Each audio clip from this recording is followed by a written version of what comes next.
মিরপুরে শিয়ালবাড়ি যে কেমিক্যাল গুদাম, সেই কেমিক্যাল গুদামের অগ্নিকাণ্ডের 24 ঘন্টা পেরিয়ে গেলেও এখন পর্যন্ত পুরোপুরি নিয়ন্ত্রণে আসেনি আগুন, এবং এখন পর্যন্ত দেখা যাচ্ছে যে যে গুদামটি ছিল সেখান থেকে ধোঁয়া বের হচ্ছে, এবং এই যে ধোঁয়াটি বের হচ্ছে এটি কিন্তু কেমিক্যালের ধোঁয়া, যার ফলে এই ধোঁয়াতে প্রচুর পরিমাণ এই ধোঁয়াটি টক্সিক, এবং এই ধোঁয়ার ফলে কিন্তু নিঃশ্বাস নিতে কষ্ট হচ্ছে আশেপাশে যারা আছে তাদের। এবং এই যে গতকালের আগুনের সূত্রপাত হয়েছিল সকাল 11টা নাগাদ, এবং এখন কিন্তু 11টা পেরিয়ে গেলেও, অর্থাৎ 24 ঘন্টা পেরিয়ে গেলেও পুরোপুরি নিয়ন্ত্রণে আসেনি আগুন।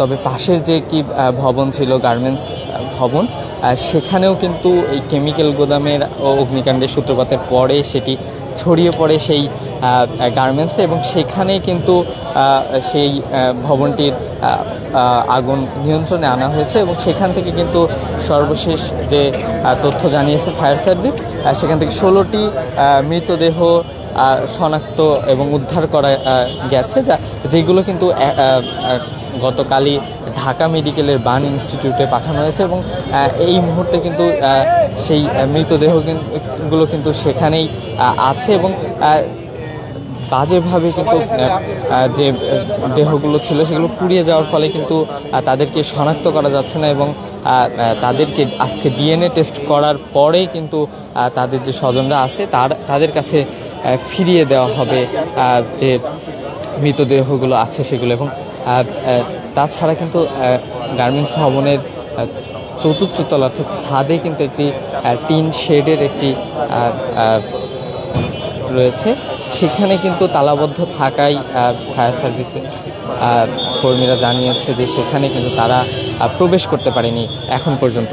এবং আমরা দেখতে পাচ্ছি যে সেই ভবনটি থেকে কিন্তু এখন পর্যন্ত 24 ঘন্টা পেরিয়ে গেলেও কিন্তু ধোঁয়া নিঃসরণ হচ্ছে, এবং পাশাপাশি কিন্তু ফায়ার সার্ভিস লুক 60 সহ বেশ কিছু আধুনিক প্রযুক্তি দিয়ে কিন্তু, অর্থাৎ রোবট দিয়ে কিন্তু এই যে আগুন নির্বাপন সেটি করার চেষ্টা করছিল, কিন্তু এখন পর্যন্ত আসলে তেমন কোনো আশানুরূপ ফল যে গুদামটি ছিল কেমিক্যাল গুদাম সেখান থেকে পাওয়া যায়নি, অর্থাৎ এখনও আগুন পুরোপুরি নিয়ন্ত্রণ আনতে পারেনি। এবং আমরা দেখছি যে এখানে কিন্তু ফায়ার সার্ভিসের কর্মীরা কেমিক্যাল স্যুট পরে কিন্তু তারা আছে, অর্থাৎ এই কেমিক্যাল স্যুট পরে কিন্তু তারা ভেতরে প্রবেশ করার চেষ্টা করেছিল, এবং এই মুহূর্তে কিন্তু তারা এখানে একটু বিশ্রাম নিচ্ছে, সেই দৃশ্য কিন্তু দর্শক আপনারা দেখতে পাচ্ছেন। এবং যে গ্যাসটি তৈরি হয়েছে, অর্থাৎ যে কেমিক্যালগুলো ছিল, এনজাইম,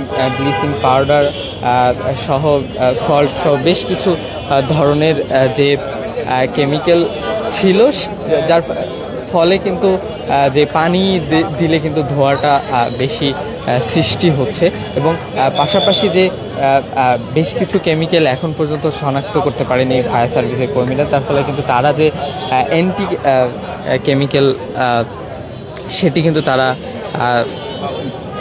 দিয়ে কিন্তু যে আগুনের ধোঁয়া এখন পর্যন্ত সেটি কিন্তু পুরোপুরি নির্বাপন করতে পারেনি। এবং গতকাল কিন্তু ফায়ার সার্ভিস থেকে জানানো হয়েছিল যে গার্মেন্টস ভবনটির যে ভবনটি আছে সেখানে সার্চিং অপারেশন শেষ করেছেন, কিন্তু এখন পর্যন্ত কিন্তু তারা এই যে গুদামটি কেমিক্যাল গুদাম সেটি কিন্তু এখন পর্যন্ত তারা শেষ করতে পারেনি, বরং তারা কিন্তু যেটি জানিয়েছে যে এই গুদামগুলোর কিন্তু কোনো অনুমোদন ছিল না, প্রশাসনকে ম্যানেজ করে কিন্তু তারা এই গুদামটি পরিচালনা করতে। এবং আজকে এখানে কিন্তু গতকাল থেকেই কিন্তু যে স্বজনরা ইতিমধ্যে নিহত হয়েছে অগ্নিকাণ্ডের ফলে তারা কিন্তু এখানে উপস্থিত হয়েছেন অনেকে, এবং তারা কিন্তু তাদের স্বজন এখনও খুঁজে পাচ্ছেন না, সেই বিষয়টি কিন্তু তারা সেই স্বজনদের খোঁজে কিন্তু তারা এখানে উপস্থিত হয়েছেন। আমরা একটু কথা বলার চেষ্টা করবো একজন স্বজনের সাথে। আমরা রিসিভ করতে পারিনি, রিসিভ করতে করতে কেটে গেছে, তারপর রিসিভ করতে করতে আমরা যখন ফোন দিয়ে মাঝে মাঝে একবার রিং হয়, তারপর ফোনটা কেটে বন্ধ করে দেয়। না এখন আর হচ্ছে না, কালকে 6:30টার পর থেকে আর এটা হচ্ছে না, তার 6:30টার পর থেকে একবারে বন্ধ। আর এরকম হচ্ছে না। এরকম ঘটনার জন্য কারা দায়ী আপনারা কি মনে করেন? কারা দেয় ভাই কিভাবে বলবো, এখন আমার শ্বশুর। একটু জানাবেন যে আপনার কে হয় তাকে? আমার শ্বশুর হয়।